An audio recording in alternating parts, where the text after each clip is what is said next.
Este es Pastor Skip A. Dick, que se dirige a la congregación diciendo: abran sus Biblias al capítulo 16 de Primera de Corintios.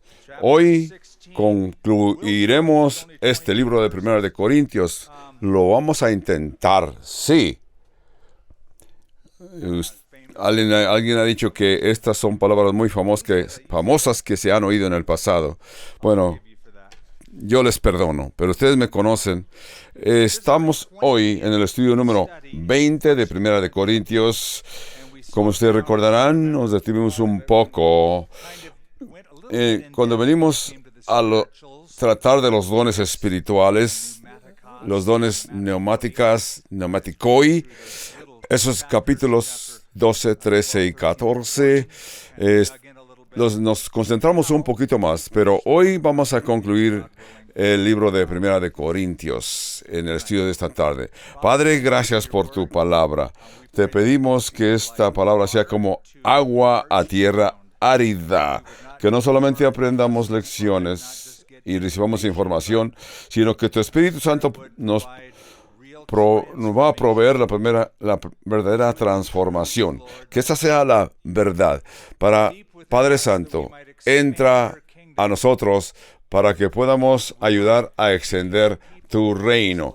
Que seamos tu pueblo en estos últimos días. Te lo pedimos en el nombre de Jesús. Amén. Así que, tratando de recordar los estudios pasados de este libro de Primera de Corintios, ustedes recordarán de que alguien de la casa de Chloe en Corinto enviaron palabra al apóstol Pablo, ya que Pablo estaba en Efeso, y le escribieron a Pablo acerca de que había ciertos asuntos en la iglesia de Corinto, ciertos problemas que estaban experimentando, ciertos desafíos, también preguntas que ellos tenían acerca del número de asuntos. Es un libro bastante largo. Pablo cubre bastante del asunto teológico. Así que la casa de Chloe, enviaron palabra a Pablo. Esto reforzó por otras 3 personas. Quizás son personas que tú no has oído: Estéfano, Fortunato y Acacio. Acacio, Fortunato y Estéfano. Ustedes van a oír estos nombres en este capítulo 16.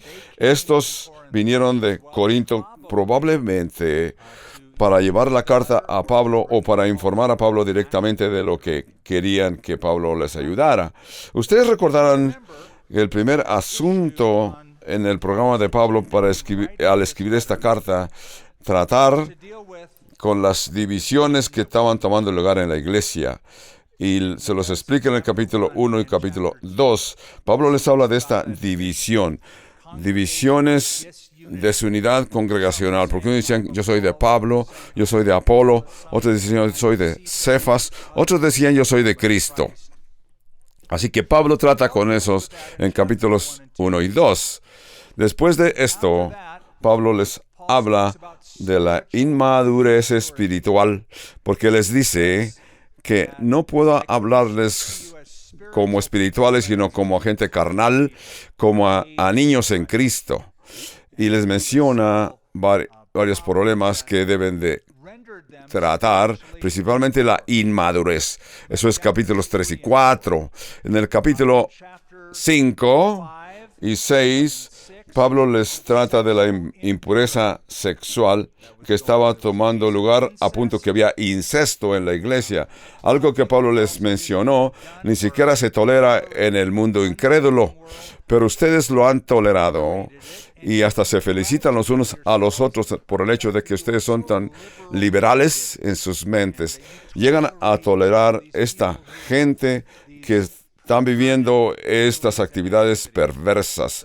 Pablo les habla de inmoralidad sexual, y también en los siguientes capítulos Pablo trata con asuntos maritales, infidelidad marital, ya que el divorcio estaba tomando lugar y se hacían preguntas: ¿puedo dejar mi cónyuge creyente o que es incrédulo? Yo no debo vivir en un yugo desigual.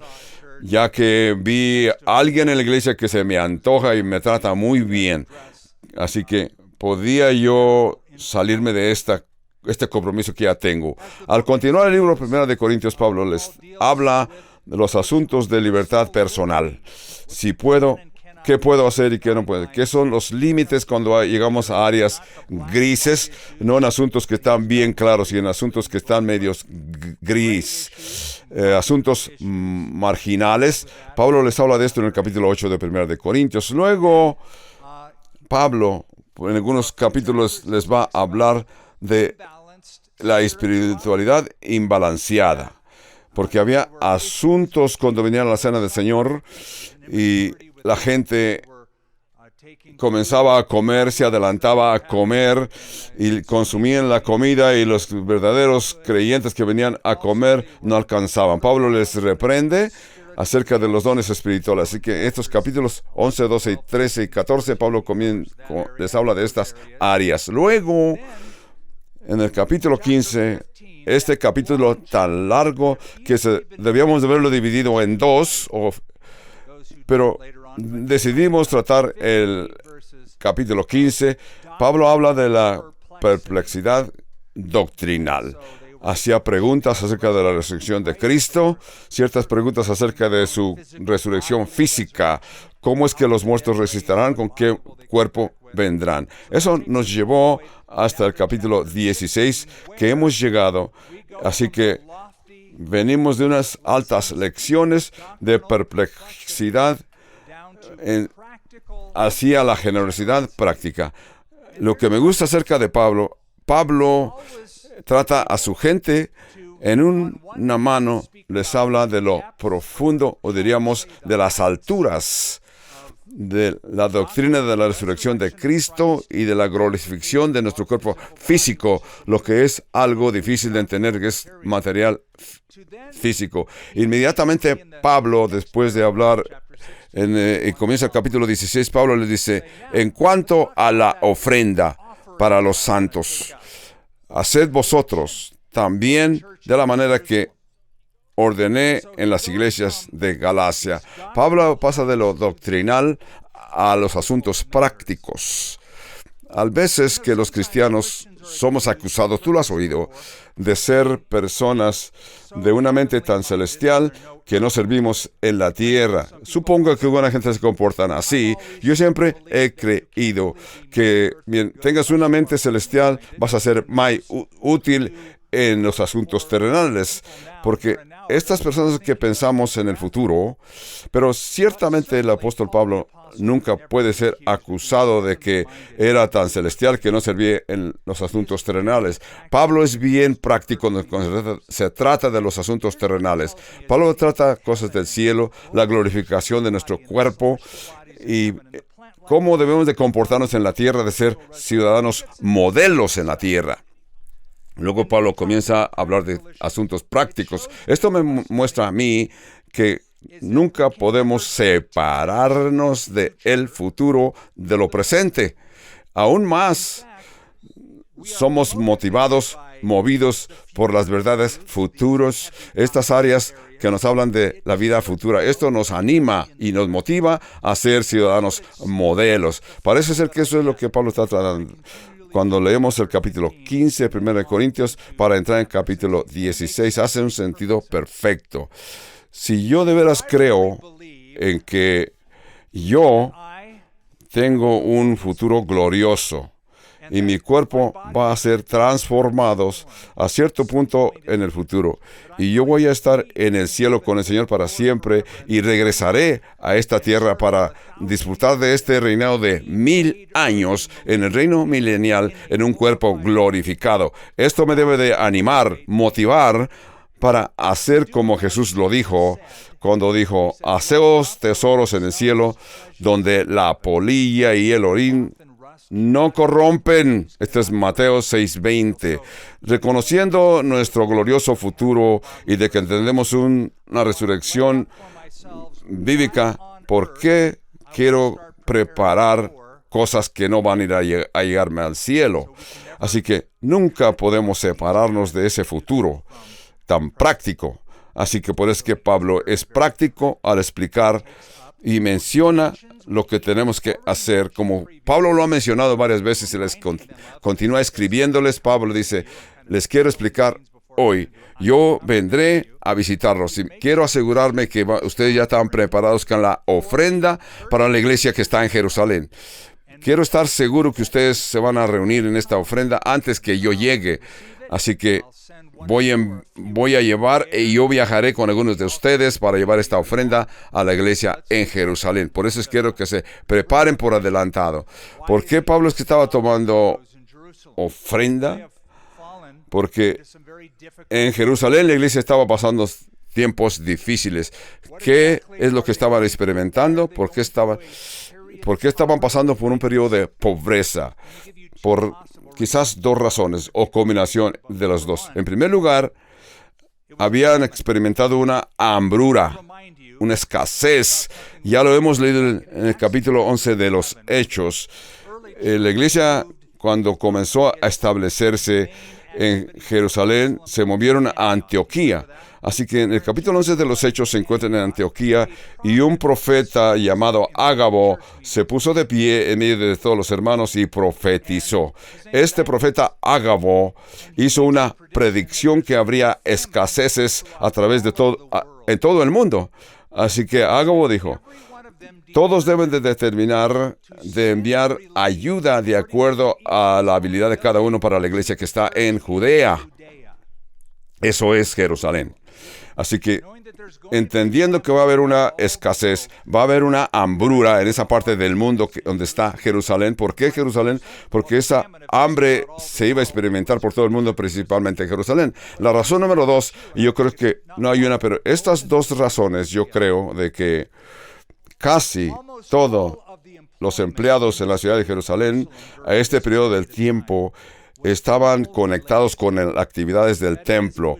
Esto quiere decir que los que se entregaron al Señor Jesucristo, los judíos de todas aquellas áreas, venían a trabajar al templo. Era una actividad diaria. Así que todos los empleos estaban conectados con el templo. El templo estaba controlado por un grupo de judíos que se les llamó saduceos. Estos saduceos eran los enemigos principalmente de la iglesia original, porque la iglesia enseñaba y practicaba y creía en la resurrección. Porque estos saduceos eran enemigos de la iglesia primitiva. Ellos aceptaron a los hombres y mujeres que se habían convertido a Jesucristo y que estaban asociados con sus sacrificios del templo. Los desemplearon, perdieron su empleo, y así que de esa forma ellos comenzaron huelgas a contra de los cristianos. Recordemos pues que en la iglesia primitiva en Jerusalén vivían, trabajaban y compartían en comunidad. Vendieron sus propiedades, los que las tenían, y las compartían con la iglesia primitiva. Es lo que nos dice la Escritura. Entonces, esa actividad común, esos recursos que eran comunes se agotaron. La iglesia primitiva en Jerusalén estaba sufriendo. Entonces, el apóstol Pablo determinó hacer algo al respecto. Entonces, Pablo había instruido no solamente a Corinto, sino con varios de las iglesias gentiles que él había plantado, que hicieran colectas y así enviaran la ayuda a Jerusalén. Para Pablo esto fue muy fuerte y personal. Si ustedes reconocen a las escrituras de Pablo, Pablo hablaba de estos asuntos con frecuencia. ¿Por qué es que para Pablo le era tan personal? Porque recordemos que cuando la iglesia comenzó en Jerusalén, ¿quién fue el enemigo número uno de los hermanos de los cristianos en Jerusalén? Fue Saulo de Tarso, que vino a ser el apóstol Pablo. Dice en Hechos 9:1, Saulo respirando amenazas y muerte contra los discípulos del Señor. Pablo fue el que reconocía y recordaba que Esteban había sido apedreado por sus hermanos judíos. Pablo cuidaba las ropas de los que estaban apedrando a Esteban. Pablo recuerda todo esto y le duele. Pablo reconoce y recuerda todas esas actividades. Así que Pablo para esto es personal. Pablo quiere estar seguro de que no va a haber escasez. Por lo menos en Jerusalén van a tener alimentos que van a enviar desde las iglesias en Corinto. Así que Pablo les recomienda que hagan colectas. El apóstol Pablo, muy interesante, les habla mucho acerca de dar. Pablo nos habla mucho acerca de dar en una forma clara y dice que hagamos ofrendas. El recibir ofrendas es inconfortable para algunas gentes. Yo también me siento desagusto cuando se trata de hacer colectas. Por eso es que no siempre tomamos la posición de poner esas cajas de madera negra por los pasillos para que cada quien deposite lo que quiera. No tratamos de hablar mucho de esto. Pablo tampoco quería hablar mucho de eso. Pablo siempre quiere estar seguro de que se haga las ofrendas. Pablo lo hizo, levantó o recibió aquellas ofrendas y no está diciéndoles a los que dieron, a los que no dieron, siempre les habla de la necesidad que hay en Jerusalén.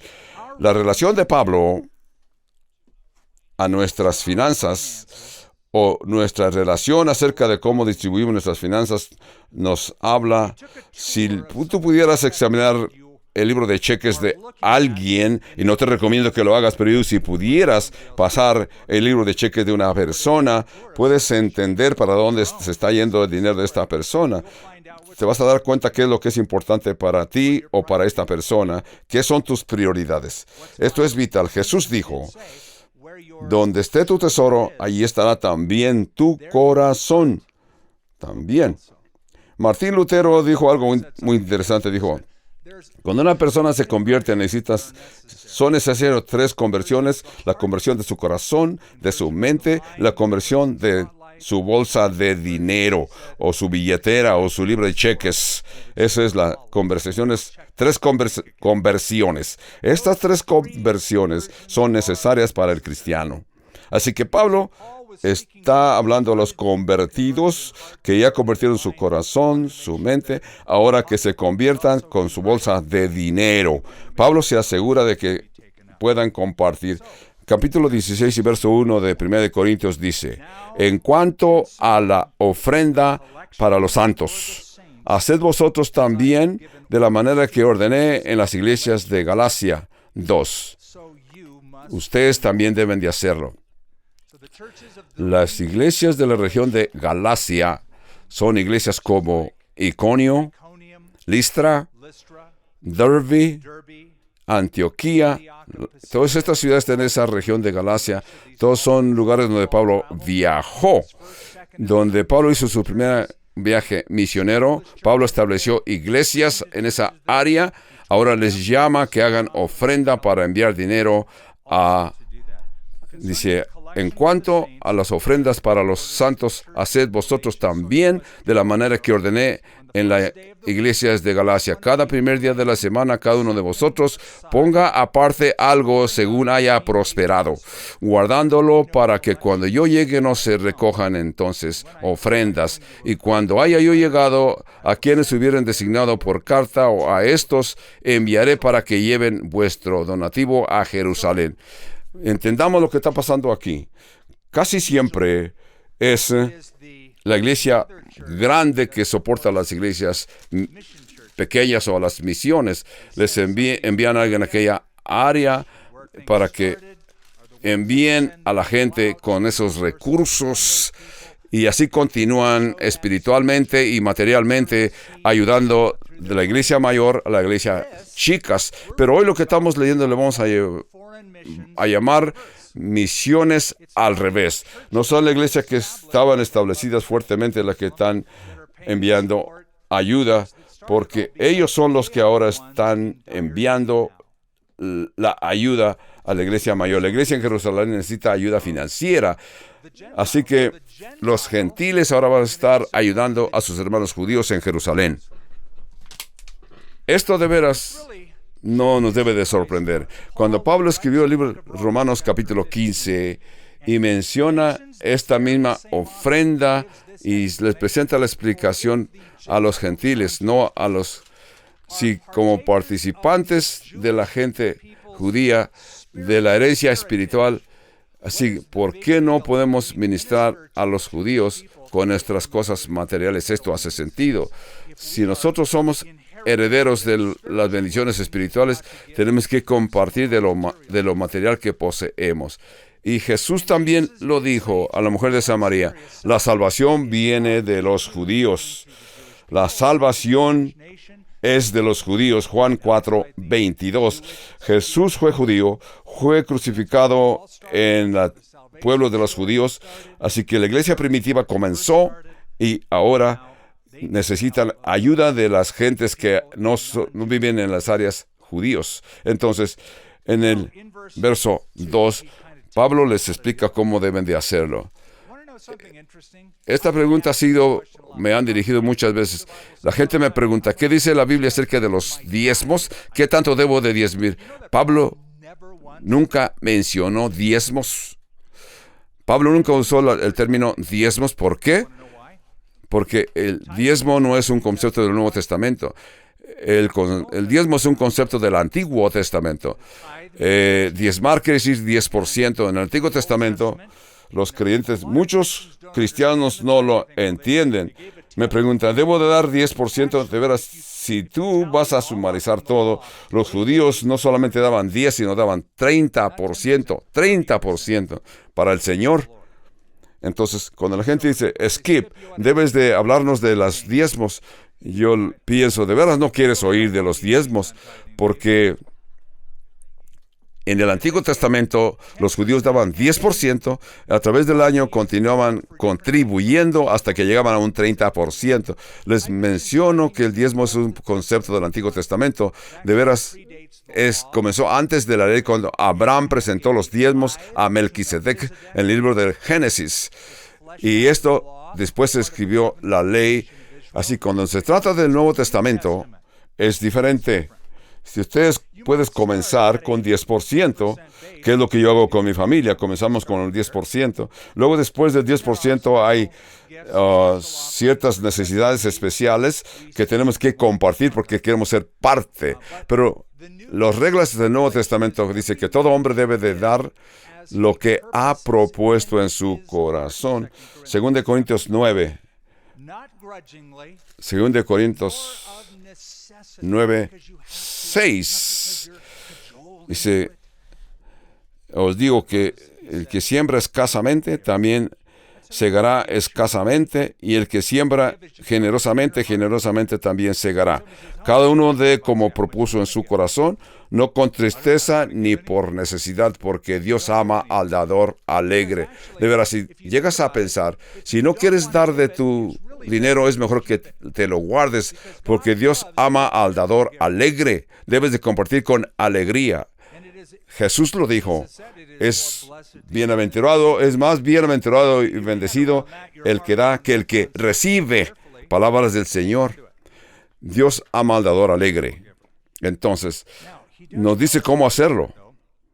Pablo dice, el primer día de la semana, que la iglesia se reunía el primer día de la semana, que el sábado ya había pasado, ahora la iglesia se reúne en el primer día de la semana. Entonces, muchas gentes se preguntan, la Biblia no dice que debemos guardar el sábado. Sí, la Biblia dice a la nación judía. Yo no soy parte de la nación judía. Así que la circuncisión y otros reglamentos estaban establecidos y continúan para la nación judía. La iglesia primitiva se reunía los domingos. En el capítulo 20 de los Hechos nos dice, se reunían para alabar el primer día de la semana. Lo hacían en el libro de los Hechos. Probablemente la razón fue de que algo que sucedió antes de que comenzase la iglesia. ¿Qué evento tomó lugar antes? La resurrección de Jesús. Jesús resucitó no en el día séptimo, sino que Jesús resucitó el primer día de la semana, por la mañana. Jesús conquistó la muerte. Entonces, la iglesia comenzó a reunirse el primer día de la semana. Después de la resurrección, también Jesús resucitó el primer día de la semana, y la Biblia nos dice que en los evangelios, de que 8 días más tarde Jesús apareció a sus discípulos. Cuando Tomás no estaba, 8 días más tarde, Jesús apareció el primer día de la semana. Entonces, Jesús apareció el primer día de la semana, nosotros tenemos que santificarlo. La iglesia primitiva comenzaron a reunirse el primer día de la semana. La idea de el sábado, guardar el sábado, no es un concepto del Nuevo Testamento. Eso fue una obligación para el Antiguo Testamento. Jesús nunca lo mencionó. La iglesia primitiva escribió en capítulo 15 a los cristianos no judíos en Antioquía y les dio reglamentos. ¿Qué les dijo? Que se abstendiera, fueran abstenidos de sangre. Nunca mencionaron y asegúrense de reunirse o guardar el sábado. Les dijeron, no podemos darles ordenanzas que nuestros antepasados han podido guardar. Cuando Pablo escribe a los romanos, Pablo dice, un hombre considera un día más importante que todos los demás. Para un hombre considera que todos los días son igual. Pero cada uno de ustedes se ha persuadido en su propia mente. Pablo dice, yo debo de adorar a Dios el sábado. Si eso es lo que tú crees, vente el sábado. Aquí tenemos servicio el sábado por la tarde. Tú dirás, yo no quiero practicar la ley. Yo creo que debo de adorar al Señor el domingo. Vente, tenemos servicio el domingo por la mañana. Entonces, también puedes pensar de que tú piensas como yo. Pablo estaba escribiéndome a mí cuando siguió la segunda parte del verso. Dijo, para un hombre estima todos los días igual. Eso soy yo. Vuestro pastor Skip y tu intérprete Melitón Sapien. Yo creo que yo debo de adorar a Dios el sábado, domingo, lunes, martes, miércoles, jueves y viernes. Cada día de la semana. Para mí todos los días me son igual para adorar a Dios. Si tú no estás de acuerdo conmigo, la Escritura dice que tú hagas lo que estás convencido. Yo estoy convencido propiamente y nadie me va a cambiar. Así que si tú quieres guardar el sábado y domingo, diviértete, disfrútalo. Pero todos debemos estar de acuerdo, ya sea sábado, domingo, lunes, o viernes, o jueves, a las 2 de la mañana, de que Jesucristo es digno de ser alabado, adorado. Así, alabémosle, no en cierto día, sino cómo lo alabas y lo adoras. Entonces, yo te quiero decir que tenemos que continuar en el capítulo 16 de 1 de Corintios. Así que se reunían el primer día de la semana.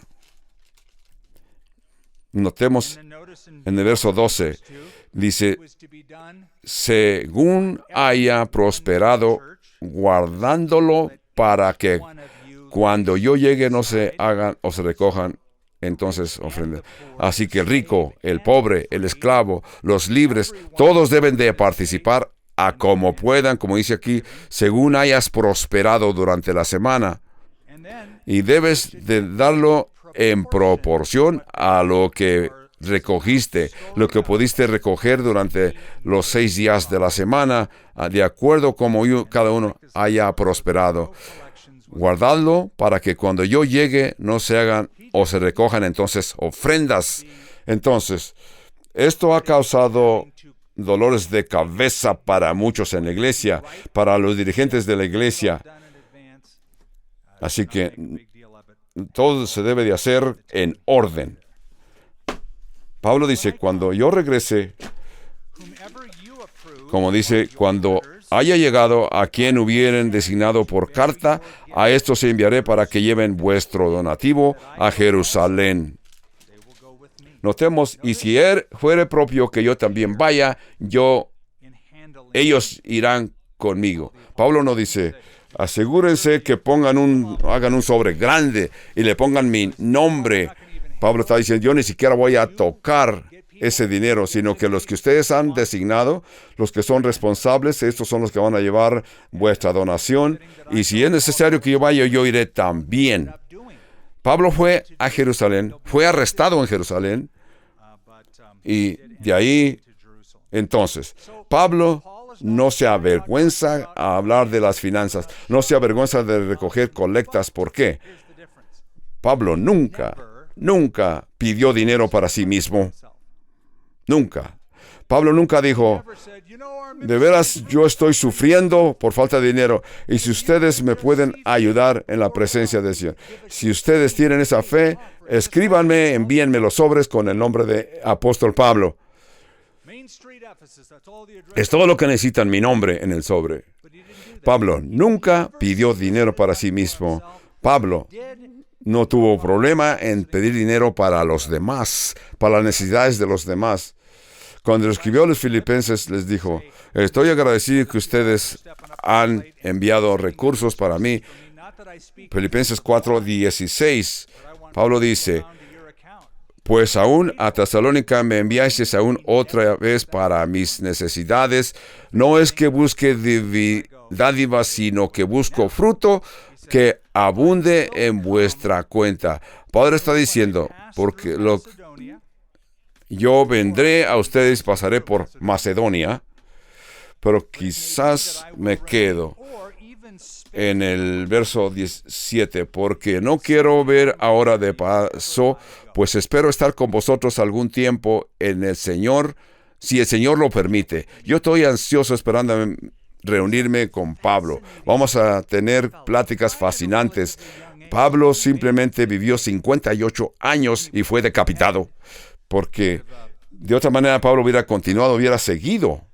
Pero lo que es fascinante acerca del apóstol Pablo, Pablo nunca se quedaba quieto. Siempre estaba moviéndose, siempre estaba yendo de aquí a allá, estaba pensando en diferentes proyectos. Era hombre que tenía visión y hacía planes para continuar. Y esos planes los vemos en sus escrituras. Un autor dijo, Pablo nunca veía un barco que sentía deseo de subirse a aquel barco. Nunca vio un monte que no sintiera deseo de escalar. Pablo siempre quería estar animando a los que lo rodeaban. Pablo siempre se estaba moviendo. Pablo siempre tenía visiones. Y también Pablo siempre iba a lugares que nadie quería ir.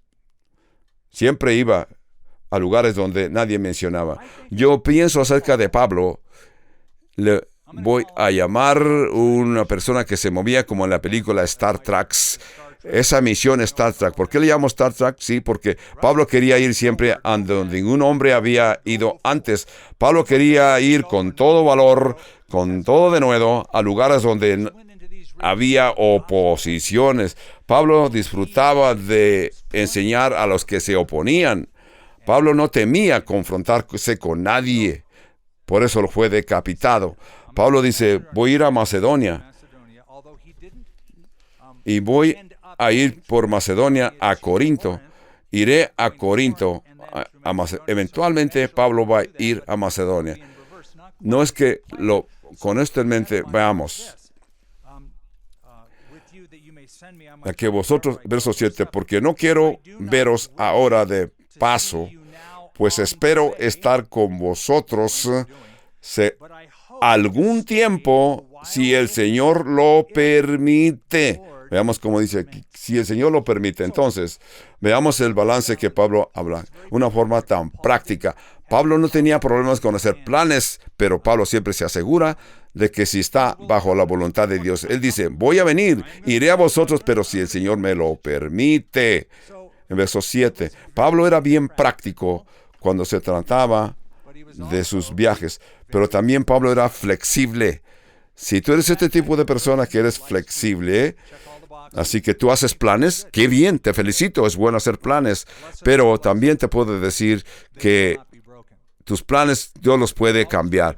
Como Pablo era práctico y flexible, Pablo reconoce de que él va a hacer planes. Quizás tenga mi propio plan y yo creo que quiero hacer esto, pero quiero pensar si es la voluntad de Dios.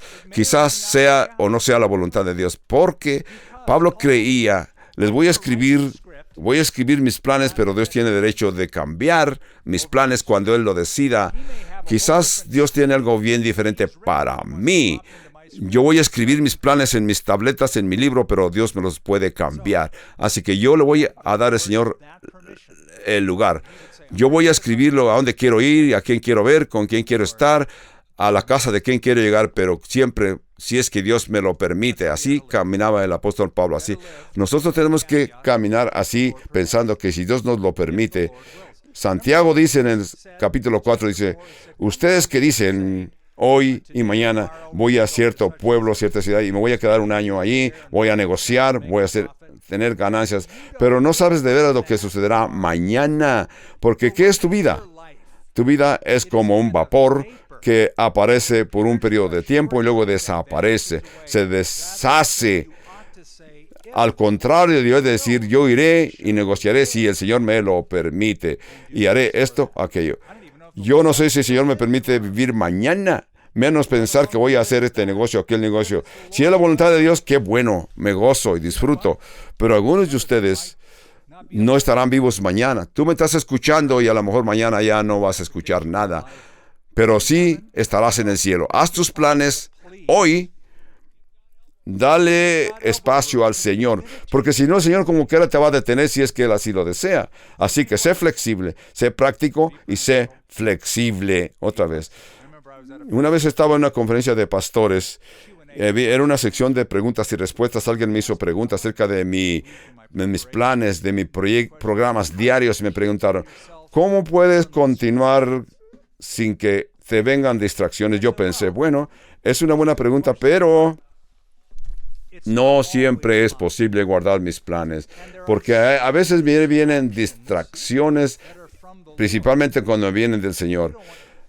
Nunca te quieres separar. Así que tú puedes hacer tus planes, y hacer tus planes, escribir, poner planes para estudiar, planes para orar, planes para viajar, pero quizás el Señor te cambie tu plan, porque el Señor tiene el derecho de hacerlo. Así que Pablo está diciendo que si el Señor lo permite, viajará. Verso 8. Pero estaré en Efeso hasta Pentecostés. Pablo se quedó en Efeso 3 años en esta área porque había una parte fructífera. Pablo iba a la sinagoga y les explicaba en la sinagoga, ya que Pablo plantó una iglesia porque comenzó una escuela, en una escuela ya de Tirano. Pablo estuvo enseñando ahí por 3 años, y toda gente de la área de Asia venían para oír la palabra del Señor por las instrucciones de Pablo. Así que Pablo comenzó a establecer sus oficinas generales en Efeso. Así que había 2 personas en Colosas, que era Filemón y Epafra, que oyeron las predicaciones de Pablo y regresaron, hicieron reuniones y comenzaron a enseñar en la escuela de Tirano, de acuerdo a como habían ellos aprendido del apóstol Pablo. Así que hay ciertas cosas que nos llaman la atención. Pablo menciona aquí Pentecostés, que era una celebración judía. Los gentiles no les importaba Pentecostés. Ellos no guardaban esta fiesta de Pentecostés. Pablo era judío, y Pablo en su calendario siempre tenía, y hace referencia en sus tiempos, y dice en su libro de programación siempre escribía que quería estar en la fiesta de Pentecostés. Los incrédulos habían oído de Pentecostés, pero ni sabían qué era. Pablo creció celebrando la fiesta de Pentecostés en la comunidad donde creció. Así que Pablo hace planes de ir a Jerusalén el día de Pentecostés. Veamos por qué. Pablo se va a quedar en Efeso. En el verso 9 dice, verso 9, porque se me ha abierto puerta grande y eficaz. Puerta grande y eficaz. Pablo está diciendo, Dios me está dando la oportunidad. En el verso 9, él ve una gran puerta, grandes oportunidades para poder predicar el Evangelio. Es lo que Pablo nos está diciendo. Porque se me ha abierto puerta grande y eficaz. Esa es una buena oportunidad, porque notemos como continúa diciendo, interesantemente Pablo está diciendo, y muchos son los adversarios. Esa es la puerta que está viendo Pablo. Entonces, vamos a ver primero la oportunidad de que Pablo habla. Pablo comienza en su segundo viaje misionero, ¿verdad? En su segundo viaje misionero, Pablo llegó a Efeso. Pablo fue a Efeso y pensó, aquí es terreno fértil, aquí puedo predicar, hay tantísima oposición. Como ya mencioné, Pablo hizo sus oficinas generales por un poco tiempo. Como ya mencioné, Pablo hizo sus oficinas generales por 3 años en Efeso. La palabra del Señor se extendió a la provincia de Asia Menor. Gran oportunidad, también grande oposición o fuertes oposiciones, como ya hemos visto en otros estudios pasados. Pablo organizó el sistema religioso en Efeso, era que alababan a la diosa Dana en Efesio. Los enemigos salieron y se dieron cuenta del mensaje de Pablo, y por lo menos en aquel estadio de 24,000 asientos se llenó de gente de Efesio, y por 2 horas clamaban, gritaban, diciendo: grande es Diana de los Efesios, grande es Diana de los Efesios. Así que estos efesios gritaron y clamaron a contra de Pablo. Así que se opusieron a Pablo. Comenzaban, los encabezados fueron Dimitrio y un judío llamado Alejandro, que comenzaron. Así que Pablo dijo: yo me voy a quedar aquí porque esta es una gran oportunidad, porque hay una gran oposición. Es interesante que Pablo no veía la oposición como un obstáculo. La mayoría de la gente va a ver la oposición y dice: aquí hay muchos obstáculos, aquí no se puede hacer nada, quizás no es la voluntad de Dios que yo me quede aquí. ¿Por qué piensas de esa manera? Quizás porque es la voluntad de Dios y todo va a ser fácil. ¿De dónde recogiste esta idea? No de la Biblia, de veras no del apóstol Pablo, porque Pablo, cuando veía la oposición, pensó: estos son a los que voy a ministrar. Aquí Satanás le molesta, me voy a quedar porque Satanás está a contra, me voy a divertir. Si tú eres un pastor y estás buscando un lugar para comenzar iglesia, comienza donde hay oposición. No vas a llegar a un lugar donde todos son creyentes, ahí no se te necesita. Necesitas entrar en un lugar donde no hay creyentes, como Albuquerque, Nuevo México, ¿verdad? Que es donde nos encontramos. Quizás donde tú encuentras oposición, no importa de qué sea. Asegúrate, te vas a divertir porque Dios va a hacer la obra y los demonios satánicos te van a molestar. Yo soy honesto con ustedes. Yo lo disfruto cuando hay oposición. Porque ese Pablo está diciendo, porque dice: porque se me ha abierto puerta grande y eficaz. Pablo está diciendo, si no hay oposición, como algunos comentaristas bíblicos te dicen, Comel Morgan, en su libro comentarista, nos escribió diciendo que si no hay oposición, no estás haciendo la obra de Cristo. Es lo que está diciendo Pablo. Logra las adversidades como oportunidad para predicar el Evangelio. Pablo continúa con su exhortación en el verso 10. Y si llega Timoteo, mirad que esté con vosotros con tranquilidad. ¿Por qué dice Pablo que? Porque él hace la obra del Señor, así como yo. Por tanto, nadie le tenga por poco, sino encaminarle en paz para que venga a mí, porque le espero con los hermanos. Así que tú debes reconocer y entender hasta este punto, porque ya lo hemos estudiado, de que Timoteo era actuaba como Pablo, porque Timoteo era hijo de una mujer creyente. El padre de Timoteo era un gentil, era incrédulo. Timoteo se convirtió al Evangelio y continuó con Pablo en su siguiente viaje misionero. Pablo se llevó a Timoteo. Pablo era como un asistente. Timoteo era asistente de Pablo, pero necesitaba madurar a tal punto de que cuando Pablo escribió a la iglesia de Filipenses les dijo: no tengo ninguno como Timoteo que de veras se interese por lo mío, lo que a mí me interesa. No hay ninguno como Timoteo. Es una expresión muy difícil para el apóstol decir. Quiere decir súxicas, una alma igual, una alma que siente lo mismo. Yo puedo decir como creyente, Yo tengo muchos conocidos, muchos amigos, pero casi es difícil que me encuentre alguien que piense como yo. Y es normal. Lo que quiere decir que esta persona conoce tu alma, conoce lo que tú quieres hacer, ni siquiera tienes que explicárselo, él lo va a hacer sin que se lo menciones. Si tú encuentras a alguien así, continúa con ese amigo. Timoteo era así para Pablo. Pensaban lo mismo, era sus súplicas, una alma idéntica, una mente idéntica, un corazón idéntico, muy parecido a la explicación de Timoteo. El alma de Jonatán y el rey David, la escritura dice de que se amaban el uno al otro como su propia alma.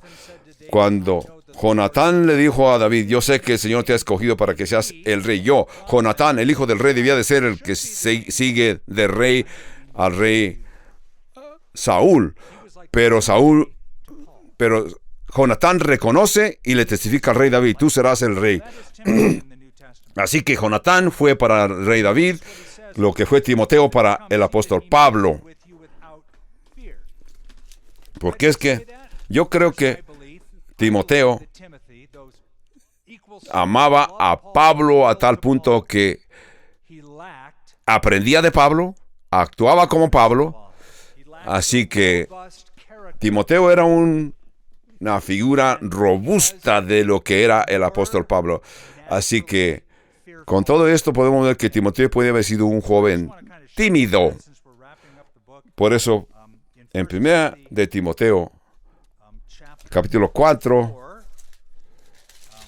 1 de Timoteo 4, 12, Pablo escribe a Timoteo y dice, una carta personal,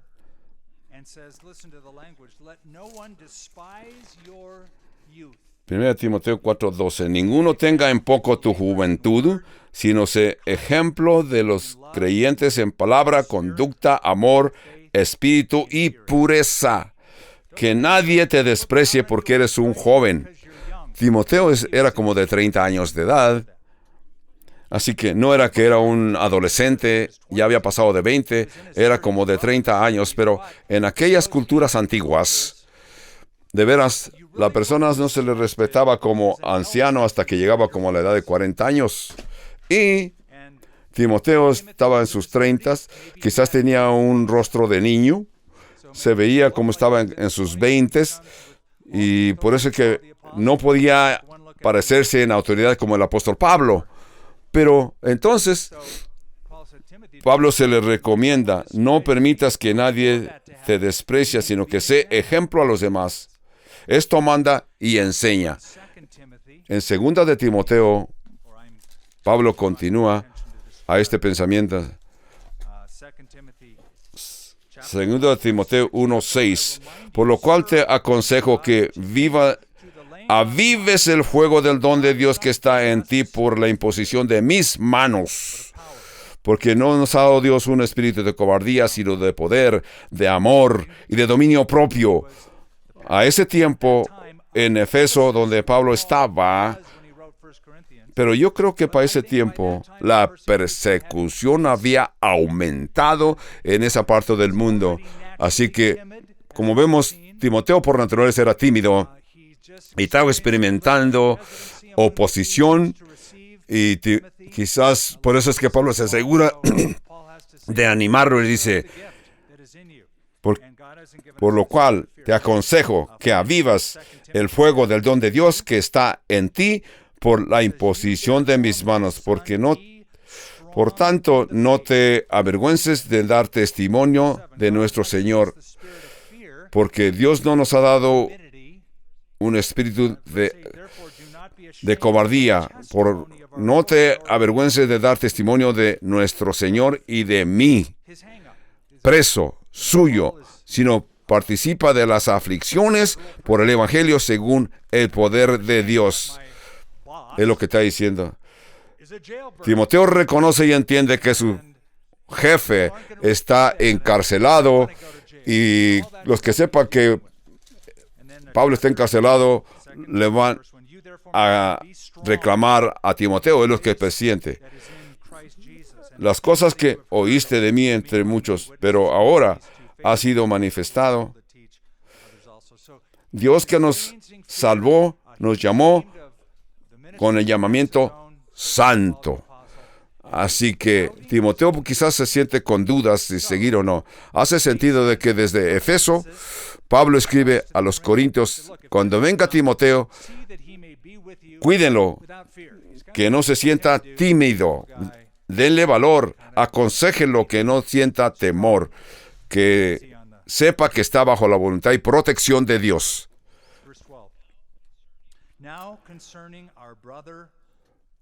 Verso 12 de 1 de Corintios dice, acerca del hermano Apolos, mucho le rogué que fuese a vosotros con los hermanos, mas de ninguna manera tuvo voluntad de ir por ahora, pero irá cuando tenga la oportunidad.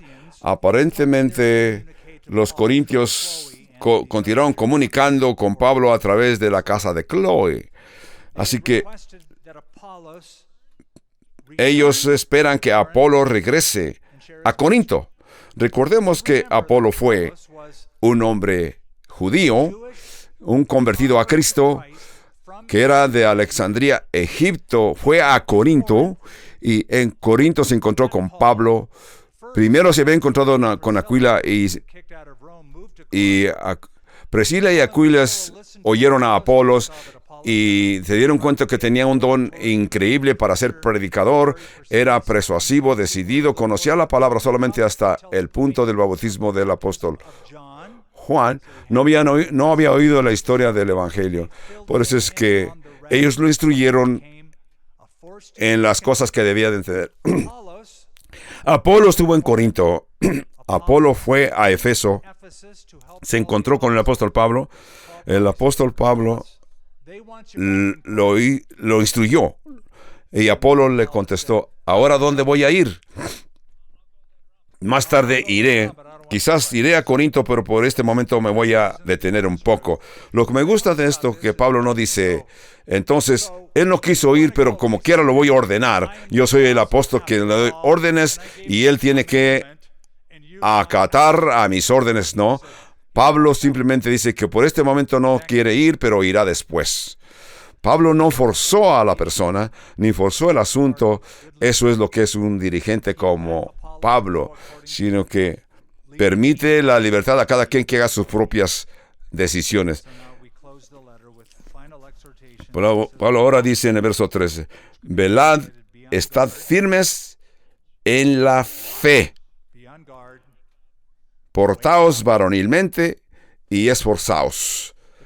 Los corintios estaban descuidando en sus responsabilidades como cristianos.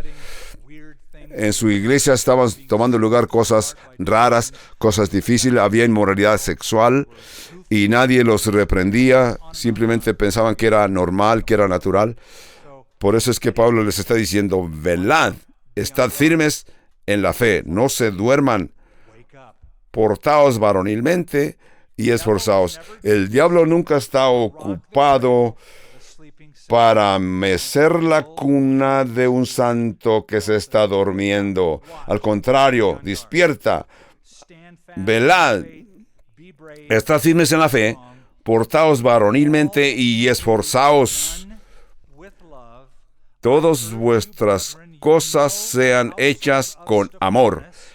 Hermanos, ¿sabéis que la familia de Estefanas es la primicia de Acaya y que ellos se han dedicado al servicio de los santos? Ustedes recuerdan a Estefanas en capítulo 1 de 1 de Corintios, cuando el apóstol le dijo, le doy gracias a Dios que no bauticé, si solamente la casa de Gallo, porque Dios no me envió a bautizar, sino a predicar el Evangelio. También bauticé la casa de Estefanas, es lo que menciona. No recuerdo si bauticé a alguien más, pero bauticé. Porque Jesús no me envió a bautizar, sino a predicar su evangelio. Así que Pablo menciona a Estefanos una y otra vez. Y también podemos ver aquí de que en el verso 15, Pablo dice, y las primicias de Acaya, y que ellos se han dedicado al servicio de los santos. ¿Qué líder cristiano puede decir acerca de ti que tú te has dedicado? ¿Qué dicen otras Biblias acerca de que estos se han dedicado? Quiere decir adictos. Estos hermanos eran adictos a hablar de la palabra de Dios. Yo supongo que si tú vas a tener una adicción, un vicio, envíciate de este. Tengo un vicio, tengo una adicción de hablar acerca de Cristo. Continúa con esa lucha. Sé adicto, es una buena adicción. Tú eres adicto al ministerio, Dios te va a bendecir, porque Dios siempre está buscando la oportunidad. Gentes que buscan la oportunidad para predicar. Os ruego que os sujetéis a personas como ellos y a todos los que ayudan a trabajar. Me regocijo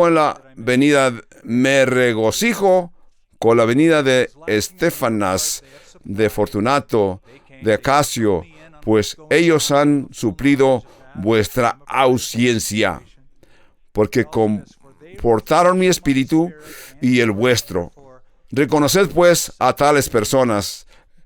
La iglesia de Asia os saludan. Aquila y Priscila eran los que fabricaban tiendas en Corinto. Pablo estuvo con ellos por algún tiempo, por eso los conoce personalmente. Con un gran ministerio. Ese cónyuge de marido y mujer, Aquila y Priscila, con la iglesia que está en su casa, os saludan mucho en el Señor. Así que en la casa de Aquila y Priscila se reunía la iglesia. Aparentemente, Aquila y Priscila estaban en Corinto y tenían una casa suficiente grande para poder continuar con la iglesia. Tenían lo necesario para tener una casa grande en aquella ciudad, y ahí se reunía la iglesia de Cristo en aquella casa. Así que ellos prestaban su casa y estaban contentos para prestar su casa y el ministerio de Pablo y del Señor Jesucristo. 20. Os saludan todos los hermanos, saludaos los unos a los otros con un ósculo santo. Durante la pandemia no podíamos saludarnos con un ósculo santo, ni siquiera podíamos saludarnos de mano durante esa pandemia, sino que se nos recomendaba que nos saludáramos a 6 pies de distancia durante la pandemia, y así lo hicimos, y Dios nos reforzó. Se menciona ósculo santo 5 veces en el Nuevo Testamento. Era un saludo de costumbre, de que los hermanos se saludaban. Cuando se saludaban, se daban un beso en la mejilla, y le volteaba la otra mejilla, y así se besaban en las 2 mejillas. Así que saludaos los unos a los otros con un ósculo santo. Permite que los que vengan a tu casa se sientan en su casa. Por eso Pablo dice, salúdense los unos con los otros con un saludo santo, ya sea toque de mano, toque de pie, toque de codo, cualquiera que sea, a una hermosa expresión. Esto aquí puede traer peligro, ya que hay veces que la gente tímida entran a la iglesia y tienen el temor que nadie los note porque son tímidos. Ese es un peligro. Cuando tú ves a alguien que se ve como que es tímido, persíguelo, búscalo, no permitas que te escape, búscalo. Si es una persona vergonzosa, tímido, no lo avergüences. Anímalo a que continúe a venir con un saludo santo, un saludo hermoso, para que él venga a ser parte de tu iglesia. No lo avergüences. No viene para que lo avergüences, viene para presentarse en la presencia de Dios igual que tú, porque ellos pueden ser el siguiente ministro de algún ministerio en tu iglesia. Así que cuando comenzamos esta iglesia, había un hermano que se llamaba Marcos McAllister. Este Marcos McAllister era un hombre con talento, poderoso en ayudar a las misiones, ayudaba a las iglesias en China, iglesias al otro lado. Pero recuerdo cuando ya comenzó a sobresalir, me dice Marcos, Pastor Esquib, a mí me gusta ayudar en la iglesia. Yo le puedo hacer el café, le puedo limpiar la cocina, apagar las luces, cerrar las puertas del edificio, pero nunca me llame a hablar en el público. Cuando él me da esa aclaración, yo pensé, ¿cómo puedo usar a este caballero? Así que yo sabía que él tenía talentos para poder explicar, porque era un miembro del cuerpo de Cristo con mucho talento. Pero una ocasión que yo tenía que salir para unas reuniones fuera de la ciudad, le hablé y le dije, ahora te toca a ti.